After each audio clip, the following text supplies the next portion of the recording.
Okay, so the second part of the project is the data collection. And that part of the project is due on April 7th. And the idea here is that you start collecting the information that you're going to use as input or representing your system. But also you're going to collect some data that is going to be used to validate your simulation model. What I mean by validating the simulation model is if the cycle time of the system for the the clients or the people that are being served, if they spend 15 minutes on average inside the system, you want your simulation model to represent that. Okay, so that's the idea with the validation component. You want to gather some data from the system that will allow you to say, my model is representing what's happening in the system. Okay, and the performance measure that we are most comfortable using, I would say, is the throughput. So you will basically count how many items or how many clients you are serving for a period of time, let's say 1 hour. And then you're going to check if the simulation is actually representing that number. You might not be able to get the exact same number, but let's say if you're seeing 10 customers in an hour, you don't want your simulation model to serve 1,000. You know, you want to be within that area, I would say 20, maybe 5 to 20 employee clients. And so what I want to do today is to discuss those two things. Um, Again, the type of system that you're trying to study is going to be very simple. It's going to be a queue with some servers, and the customers or the parts are going to be through this server, and then they're going to leave. That's the idea. So what I'm showing here is basically a representation of the type of data collection that you can do for your system. So most of you are going to be seeing customers. So you can start identifying the customer ID, maybe providing a number. One thing that is important is that you're going to be doing this for multiple days. So I would expect you for at least to have 5 days of data collection because you want to capture the fluctuation in the demand of the system. So if you only go 1 day from 8 to 5, then what you're capturing is not necessarily representing the behavior of the system throughout a week, for instance. Okay, so I want you to go there at least for 5 days and gather some data. You don't have to go there for the whole day. You can specify what is the peak time. So if you know that your system is going to be having a lot of demand between the lunch hour or in the afternoon after 5 o'clock, then that's the time period that I want you to focus on. Because what we're trying to do is to fix the system. And if the system is having no problems, let's say in the morning, then it's not worth it for you to spend time trying to fix the problem in the morning. You want to focus on the time of the day in which the demand is high, because there's where the problems are going to start showing up. So the idea is here, let's say you're going to focus your analysis from 5 to 7 in the afternoon. So you're going to go from 5 to 7 and you're going to start capturing the first customer. You give an ID of 1. Maybe you can count the number of people that are arriving together. So in this case, having groups of 1 and 2. You can record the time of arrival. So they arrive to the store at this time, and then the time in which they start service. So this will not be the same for all of you. So some of you are looking at some stores. Um, so this will be the time in which the customer goes to the server. So if you're working at a store and you're looking at the customer arrive to the store at 8 o'clock, you start searching for the items that he wants to buy, and then you go and pay for it. The time in which the service starts is going to be the time in which he forms in a queue, or he start getting service, but if there's no queue. Okay, so here maybe we can split this in more detail. Um, if you are most likely you're going to see some queue.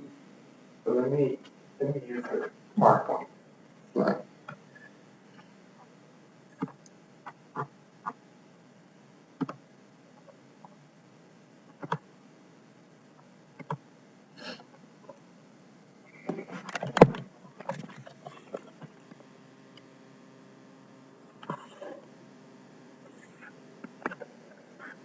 Okay, so you're going to have a server, and you're going to have some arrivals, and then you're going to have some departures. Okay, but most likely you're going to see a queue forming there. So there are several data points that you can collect. So let's say we can split this in 4 areas. So you have the arrival time, the customer arrive at 8 o'clock, then this customer form into the queue,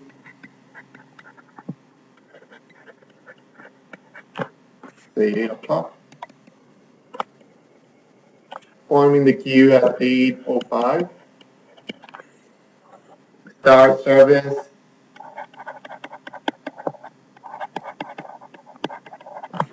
at 8:07, and then the service is completed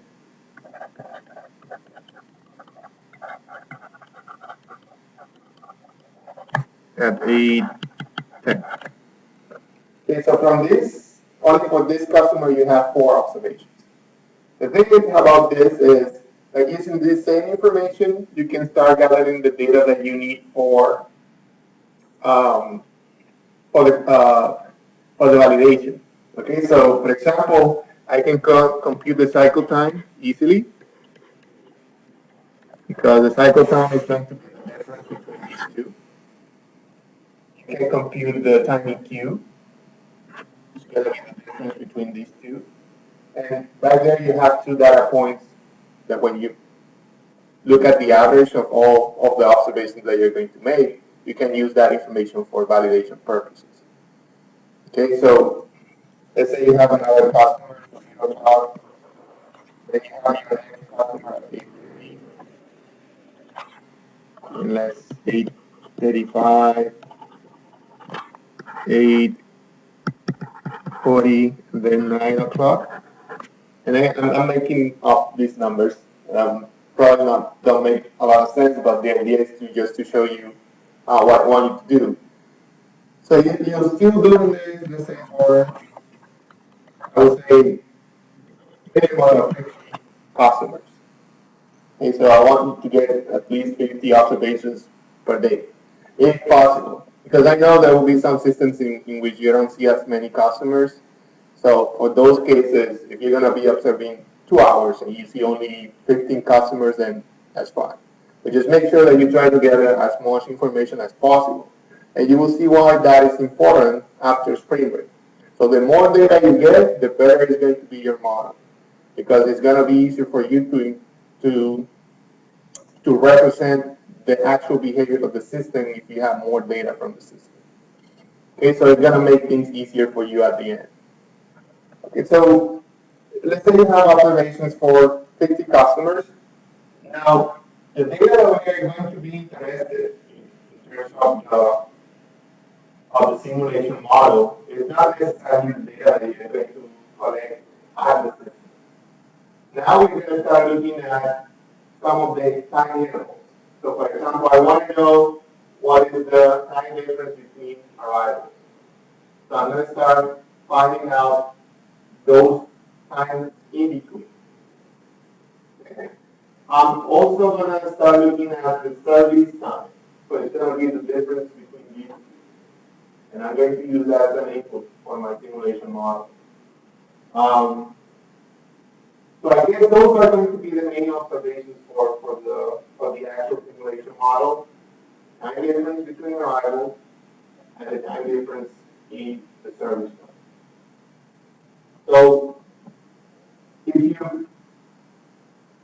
create a table for gathering this data, and you go and do the observations in the system. I guess you're going to have to do this for each server. So that's why I wanted you to focus on only one server, because when you start increasing the size of the servers, that means that you have to do this basic observation for each one of the servers. So if you can focus on only one server, make sure that you gather this information.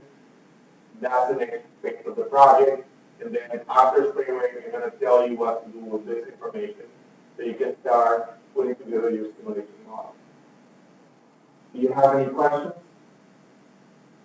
I'm recording this so you can go back and watch this video at home if you want to refresh your memory.